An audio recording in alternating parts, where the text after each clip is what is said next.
Good evening to everyone. My name is Marvin Kabunga, proprietor Marvin Kabunga Clothing, Stylist to the stars.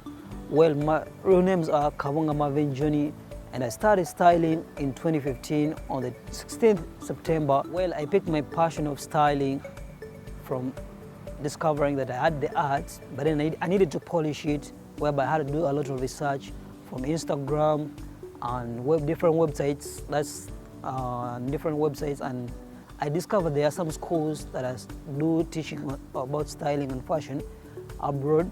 I managed submitting my qualifications at schoolofstyle.com, where I qualified and I started taking classes of styling, fashion, designing, and more so I could go and do practical work downtown, whereby I could meet different tailors, associate with them. They teach me a few things that I learned from online, then I make them practical.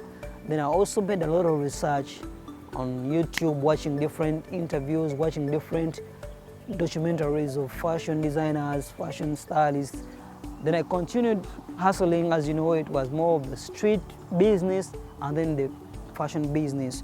So I put more of the street business in my kind of creativity, whereby I discovered there was a lot that was lacking in the Ugandan fashion industry, and that was the uniqueness, the rare things, the avant-garde things. So I discovered these things are lacking, and most people usually used to see them from designers abroad, people doing them from movies. So I discovered and I realized in the fashion industry of Uganda, it's lacking. So I decided to specialize, especially in those elements, whereby I could do creative costumes for different artists. Well, as you know, in life, everyone has principles, everyone has terms and conditions they follow as they're doing their business, as they're moving into their day-to-day life. Well, I have a short form of my kind of principles, and I call it the success tree, whereby the success tree starts with information. Before you do any kind of business, you have to be informed. You have to learn, you have to make research. So once you're informed about a certain kind of business you want to do, or a certain kind of life you want to be in, once you're informed, then you go to the connection part. There's information and connection.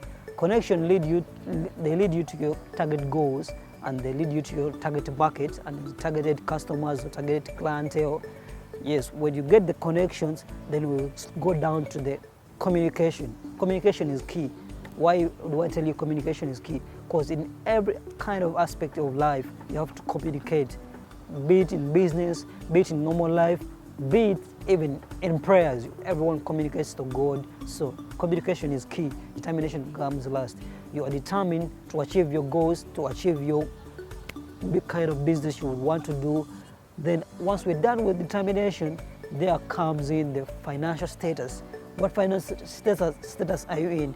What kind of business can you afford at that moment? It can be starting with a capital of 100,000. Yes, that can be capital for a certain business. But once you're informed about that business, and once you're connected to the right people about that business, and once you communicate with the right people about that business, and once you're determined to do that business, trust me, you're going to make that 100K into a million, into billion, into a trillion for your life, and then you're going to succeed in your life. In my kind of business, I've managed to achieve a lot of beneficial things, whereby I've achieved a lot of beneficial friendships, beneficial business clientele, and I've managed to win awards and recognitions like the Brand Style and Fashion Awards 2019. Till now, I'm the one holding the flag. So I managed to be nominated in different categories. That's Buzz Tennis Awards as stylist, tennis stylist. That's Pal of Africa Awards. I was nominated. Brands, I was nominated like 4 times almost. And outside the world, I was recognized and I was invited for the New York Fashion Week. That's 2019, 2020. I was invited, but as the pandemic came up, I wasn't able to achieve that.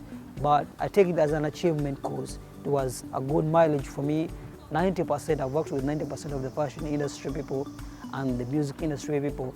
That's to say the music industry is Spice Diana, Rose, Waiki Bender, there's Waiki Bender, Chameleon, Palazzo, and a lot of names I can't mention all, but there are very many. And in the influencer side, I've managed to work with Judith Hart, Anita Fabiola, and my kind of target in the next 10 years So far I've moved 7. In the next 10 years is my work and parlor to be a global brand. And one of my challenges that I faced mostly is lack of enough resources for my kind of creativity, whereby you need to order resources from outside, and mostly outside countries don't ship into Uganda, as you know. So it limits my kind of creativity, my kind of ability, whereby I could think of an idea and I want to do it, but then I can't do it because I lack enough resources to polish my kind of creativity. One thing I would advise you is respect. Respect is a key. Respect everyone in their category, in their kind of life. You may never know who is going to help you, who is going to lead you to someone, who is going to connect you to someone. But once you be with that respect, you make use of your data and make a lot of research about what you want to do. Learn more, be informed on a lot of things, read a lot of books, ask a lot of questions where you don't know. And one thing I would like to advise you is don't use your ego to boast around, because ego kills a lot of businesses. So be down to earth with people. You see everything's gonna be like magical to you, and you're gonna succeed in your careers and life.